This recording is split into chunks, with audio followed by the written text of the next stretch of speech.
भारतासारख्या विशाल आणि विविधतेने भरलेल्या देशाला जोडणं हे फक्त रस्ते आणि रेल्वे बांधण्यापुरतं मर्यादित नाहीये.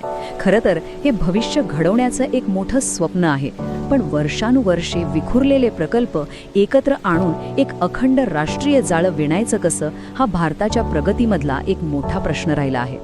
आणि हा प्रश्न फक्त बांधकामाचा नाहीये, तर तो थेट देशाच्या आर्थिक भवितव्याशी जोडलेला आहे. याच प्रश्नाचं उत्तर देण्यासाठी भारताने खूप मोठं एक क्रांतिकारी पाऊल उचललं आहे. चला ते नक्की काय आहे तेच आपण आज समजून घेऊया. आज आपण 3 महत्त्वाच्या टप्प्यांवर बोलणार आहोत. सगळ्यात आधी भारतासमोर कनेक्टिव्हिटीचं मूळ आव्हान काय होतं ते पाहू. त्यानंतर यावर उपाय म्हणून आलेली गतिशक्ती ब्लूप्रिंट नक्की काय आहे हे समजून घेऊ. आणि शेवटी या सगळ्यामधून एका जोडलेल्या भविष्याची पायाभरणी कशी होतीये याचा आढावा घेऊ. चला तर मग सुरुवात करूया पहिल्या भागापासून.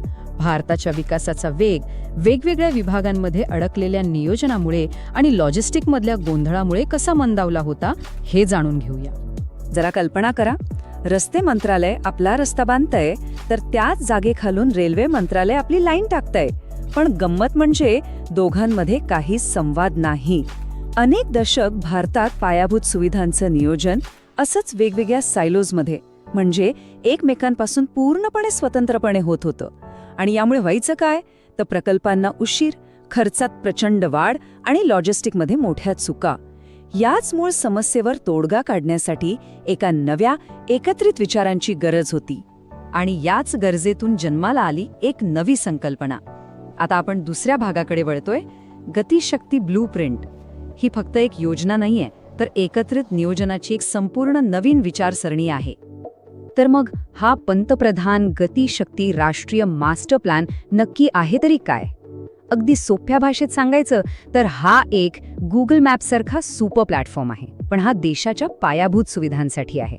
हा एक डिजिटल प्लॅटफॉर्म आहे जो रस्ते, रेल्वे, पोर्ट्स, एअरपोर्ट्स अशा 16 वेगवेगळ्या मंत्रालयांना एकाच नकाशावर एकत्र आणतो. याचा उद्देश एकच आहे, सगळ्यांनी मिळून प्रकल्पांचं नियोजन करणं आणि त्यांची अंमलबजावणी वेगाने करणं. टेक्नॉलॉजीच्या मदतीने समन्वय साधणं हेच यामागचं मूळ तत्व आहे. आणि हो, ही संकल्पना फक्त कागदावर राहिलेली नाही. अगदी नुकत्याच झालेल्या नेटवर्क प्लॅनिंग ग्रुपच्या 89व्या बैठकीत हेच दिसून आलं. या बैठकीत तज्ज्ञांनी 8 महत्त्वाच्या प्रकल्पांचं मूल्यांकन केलं, ज्यामुळे आपल्याला कळतं की ही योजना प्रत्यक्षात कशी काम करते आहे. आता बघा, या बैठकीत कोणत्या प्रकारच्या प्रकल्पांवर चर्चा झाली ते इथे दिसतंय. 4 रस्ते प्रकल्प, 3 रेल्वे आणि 1 मेट्रो प्रकल्प. यावरून एक गोष्ट अगदी स्पष्ट होते, गतिशक्तीचा उद्देश फक्त रस्ते किंवा फक्त रेल्वे बांधणं नाही, तर वाहतुकीच्या सगळ्या साधनांना एकमेकांशी जोडणं हा आहे. ह्या प्रकल्पांपैकी एक प्रकल्प तर खऱ्या अर्थाने एक इंजिनिअरिंगचा चमत्कारच म्हणावा लागेल. ईशान्य भारतातल्या ब्रह्मपुत्रा नदीखालून जाणारा बोगदा. हा प्रकल्प भारताच्या पायाभूत सुविधांच्या इतिहासात एक नवपान लिहिणार आहे, कारण हा देशातला पहिला पाण्याखालून जाणारा रोड टनेल असेल. या बोगद्यामुळे नेमका काय फरक पडणार आहे हे आकडेच सांगतात. विचार करा, पूर्वी जे अंतर कापायला 240 किलोमीटरचा वळसा घालून तब्बल 6.5 तास लागायचे, तेच अंतर आता फक्त 34 किलोमीटरमध्ये आणि अवघ्या अर्ध्या तासात पार करता येईल. म्हणजे विचार करा, केवढा मोठा फरक आहे हा वेळेत आणि पैशात. बरं, या प्रकल्पाचे फायदे फक्त वेळेपुरते नाहीत. यामुळे आसाम थेट अरुणाचल प्रदेश आणि ईशान्येकडच्या इतर राज्यांशी जोडलं जाईल, ज्यामुळे तिथल्या लोकांचं आयुष्य सुधारेल. देशाच्या सुरक्षेच्या दृष्टीने सैन्याची वाहतूकही खूप वेगाने होईल. आणि सगळ्यात महत्त्वाचं म्हणजे हा मार्ग काझीरंगा नॅशनल पार्कच्या संवेदनशील भागाला टाळून जात असल्यामुळे तिथल्या दुर्मिळ जैवविविधतेचंही संरक्षण होणार आहे. ब्रह्मपुत्रेखालचा बोगदा हे तर फक्त एक उदाहरण झालं, पण गतिशक्तीचा खरा उद्देश अशा अनेक प्रकल्पांना एकत्र जोडून प्रादेशिक आणि आंतरराष्ट्रीय कनेक्टिव्हिटीचं एक मजबूत जाळं तयार करणं आहे. चला, असेच काही इतर महत्त्वाचे रस्ते प्रकल्प पाहूया.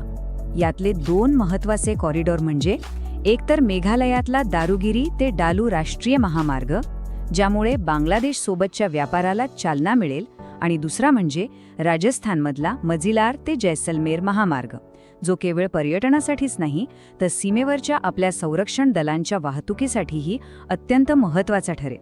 म्हणजे पूर्वेकडच्या सीमेपासून ते थेट पश्चिमेकडच्या वाळवंटापर्यंत कनेक्टिव्हिटी वाढवली जात आहे.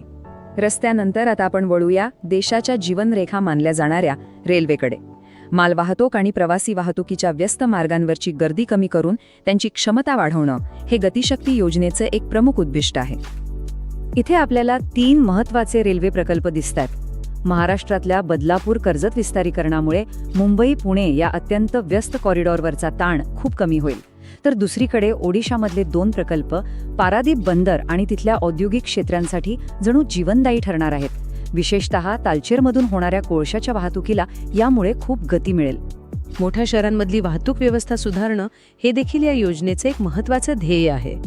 गतिशक्तीचे पोहोच फक्त राष्ट्रीय महामार्ग आणि रेल्वे पुरती मर्यादित नाहीये, तर ती शहरांच्या आत लोकांच्या रोजच्या प्रवासापर्यंत पोचली आहे. गुजरातमधली राजकोट मेट्रो याचे एक उत्तम उदाहरण आहे. हा 41 किलोमीटर लांबीचा प्रकल्प शहरातील वाहतूक कोंडी नक्कीच कमी करेल. पण यातला सगळ्यात महत्त्वाचा मुद्दा असा आहे की या मेट्रोला तिथल्या रिजनल रेल्वे, सिटी बस आणि इतर स्थानिक वाहतुकीच्या साधनांशी जोडलं जाईल. म्हणजे प्रवाशांना एका ठिकाणाहून दुसऱ्या ठिकाणी जाताना वेगवेगळ्या गाड्यांमध्ये सहज बदल करता येईल आणि त्यांचा प्रवास सोपा होईल. आणि आता आपण येतोय शेवटच्या आणि सगळ्यात महत्त्वाच्या टप्प्याकडे, एका जोडलेल्या भविष्याची निर्मिती. हे सगळे प्रकल्प म्हणजे फक्त कॉन्क्रीट आणि स्टीलचं बांधकाम नाही, तर ते आपल्या देशाच्या आर्थिक विकासाचा मजबूत पाया आहेत. सुधारलेल्या पायाभूत सुविधांमुळे आर्थिक विकासाला कशी चालना मिळते हे इथे अगदी स्पष्ट दिसते. हे एका साखळीप्रमाणे काम करतं. बघा, जेव्हा कनेक्टिव्हिटी सुधारते तेव्हा माल एका ठिकाणाहून दुसरीकडे नेण्याचा खर्च आणि वेळ कमी होतो. जेव्हा खर्च कमी होतो तेव्हा वस्तू स्वस्त होतात आणि आपल्या कंपन्यांची स्पर्धा करण्याची ताकद वाढते. याचा थेट परिणाम व्यापार वाढण्यावर होतो आणि शेवटी देशाच्या आर्थिक विकासाला प्रचंड गती मिळते.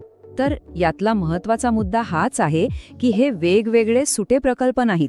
हे 21व्या शतकातल्या भारतासाठी तयार केलेल्या एका विशाल राष्ट्रीय नेटवर्कमधले महत्त्वाचे दुवे आहेत. गतिशक्तीमुळे आपण तुकड्या तुकड्यांमध्ये बांधकाम करण्याच्या युगातून बाहेर पडून एका समग्र बुद्धिमान नेटवर्कच्या निर्मितीकडे एक मोठी झेप घेत आहोत.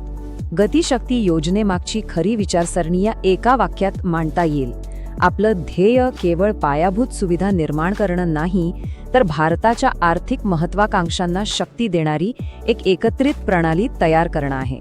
याचाच अर्थ हे बांधकाम देशाच्या प्रगतीचं इंजिन बनलं पाहिजे. थोडक्यात सांगायचं तर वेगवेगळ्या सरकारी विभागांमधले अडथळे दूर करून गतिशक्ती आराखड्याचं उद्दिष्ट एक अधिक कार्यक्षम, स्पर्धात्मक आणि जोडलेला भारत निर्माण करणं आहे. आणि एकत्रित नियोजन हीच भारताच्या पायाभूत सुविधांची पूर्ण क्षमता वापरण्याची गुरुकिल्ली आहे. हा आराखडा आता वेगाने प्रत्यक्षात येत असताना एक महत्त्वाचा प्रश्न आपल्या सगळ्यांसमोर उभा राहतो. 2040 पर्यंत भारताचा आर्थिक आणि सामाजिक नकाशा कसा दिसेल?